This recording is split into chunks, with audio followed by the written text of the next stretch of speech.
जय श्री राधा रानी सरकार की, जय श्री कृष्ण भगवान की, जय श्री गौरी शंकर जी भगवान की, जय श्रावण मास महत्यम की। मंदिर श्री बंसी वाले महात्मा यूट्यूब चैनल की ओर से हम आप सभी भक्तों का हार्दिक अभिनंदन करते हैं। आप सभी जानते हैं कि इस वर्ष 2022 में श्रावण मास 14 जुलाई से लेकर 12 अगस्त तक रहेगा और इस श्रावण मास में श्रावण मास महत्यम की कथाओं को सुनने से भगवान शिव की अनंत कृपा मिलती है। तो श्रावण मास महत्यम के अध्याय 1 से लेकर अध्याय 4 तक की कथा को आप हमारे चैनल पर पहले सुन चुके हैं, जिनका लिंक इस वीडियो के डिस्क्रिप्शन में हमने दिया हुआ है। आप किसी भी अध्याय की कथा को उस लिंक को खोलकर सुन सकते हैं। तो अब हम आपको सुनाने जा रहे हैं श्रावण मास महत्यम के 5वें अध्याय की परम सुंदर कथा, जो कि इस प्रकार है। बोल श्री गौरी शंकर भगवान की जय, बोल श्रावण मास महत्यम की जय। अब 5वां अध्याय। भगवान शिव शंकर भोलेनाथ जी महाराज सनत कुमार जी से कहने लगे हैं कि हे सनत कुमार जी, कोटि लिंग का महात्म्य तथा पुण्य का विधान नहीं कहा जा सकता। जब एक लिंग महात्म्य की कथा कहना असंभव है, तो कोटि लिंगों के महात्म्य की कथा को कौन कह सकता है। इसकी महिमा का वर्णन कोई नहीं कर सकता। इस श्रावण मास में एक लिंग के बनाने से भी जीव मेरे पास निवास करता है। भक्ति द्वारा मन कामदेव के शत्रु भगवान श्री शंकर का षडक्षर ओम नमः शिवाय मंत्र के सहित अर्चन करें, गृह यज्ञ कर उद्यापन करें, हवन तथा ब्राह्मण भोजन करवाएं।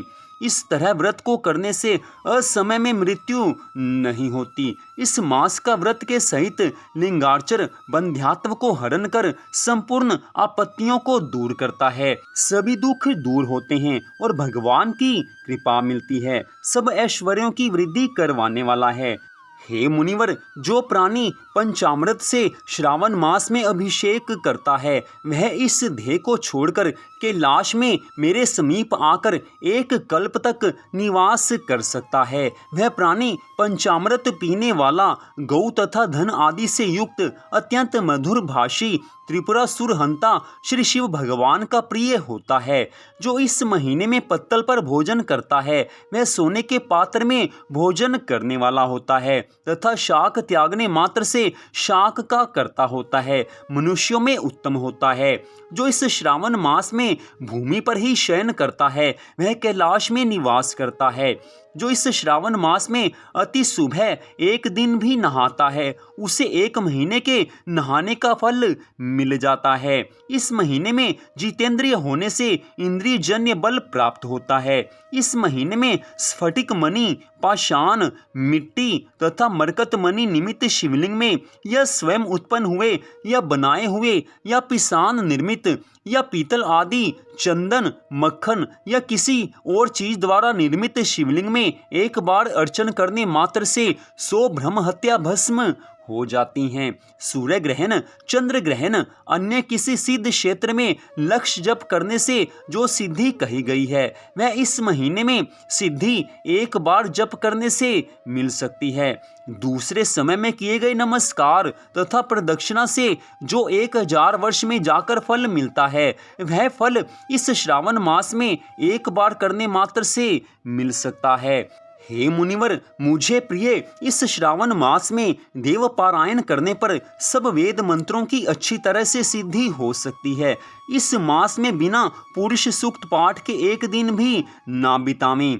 जो इसको अर्थवाद मात्र कहता है, वह प्राणी नरक को जाता है। समिधा, चरु, तिल और घी से गृह यज्ञ करे। धूप, गंध, पुष्प, नैवेद्य आदि से भेद द्वारा अर्चन करें। भगवान शिव के रूपों का यथोचित ध्यान कर शक्ति द्वारा कोटि होम, लक्ष्य होम और अयुत हवन करें। तिलों के विहाती मंत्रों से हवन करें। इसी को गृह यज्ञ नाम से कहा गया है। हे सनत कुमार जी, अब वार व्रत कहूँगा, आप श्रद्धा भावना से सुने। हे अनघ, आपसे पहले रविवार व्रत को कहूँगा। रमणीय प्रतिष्ठानपुर में सुकर्मा नाम का एक दरिद्र ब्राह्मण तथा कृपण भिक्षा वृत्तियों में तत्पर था। एक दिन सुकर्मा ब्राह्मण ने धान्य भिक्षा के लिए प्रतिष्ठानपुर में घूमते हुए किसी गृहस्थ के घर में स्त्रियों को देखा। वे स्त्रियां आपस में मिलजुल कर रविवार के उत्तम व्रत को कर रही थी। उसी समय उस ब्राह्मण को देख उन स्त्रियों ने अर्चन को जल्दी ही ढक दिया।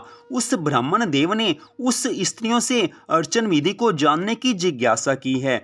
हे साध्वी स्त्रियों, आप सबने क्यों इस व्रत को ढक दिया? आप दयालु हैं, मुझ पर कृपा करें। इस व्रत की मुझे विधि कहें, क्योंकि परोपकार के तुल्य तीनों लोकों में और कोई धर्म नहीं है। परोपकार से भगवान की कृपा मिलती है। समदृष्टि रखने वाले साधु पुरुषों को तो परोपकार ही सर्वोपरि है। दरिद्रा अवस्था से मैं दुखी हूँ।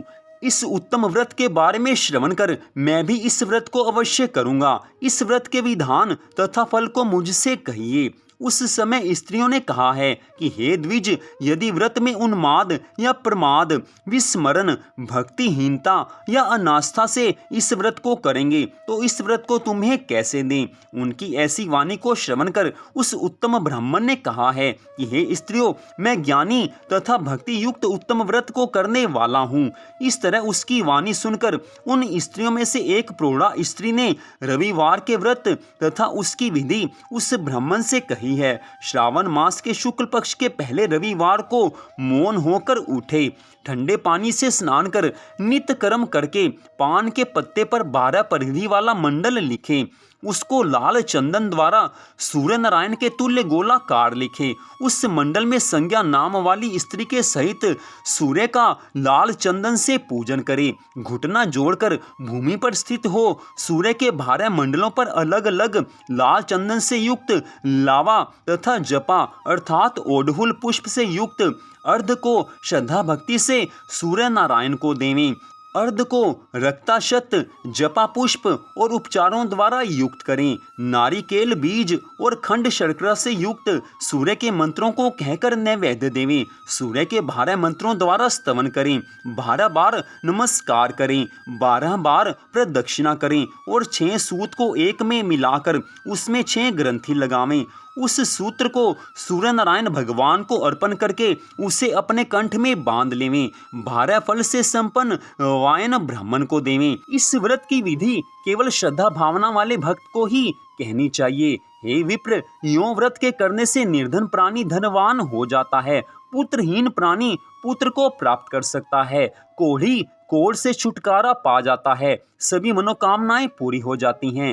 हे विपेंद्र, विशेष क्या कहा जाए। जिस वस्तु की अभिलाषा मनुष्य करता है, इस व्रत के प्रभाव से वो वस्तु उसको अवश्य प्राप्त हो जाती है। श्रावण मास में 4 रविवार या 5 रविवार होने से व्रत करें। व्रत की संपूर्ण फल की इच्छा के लिए उद्यापन करें।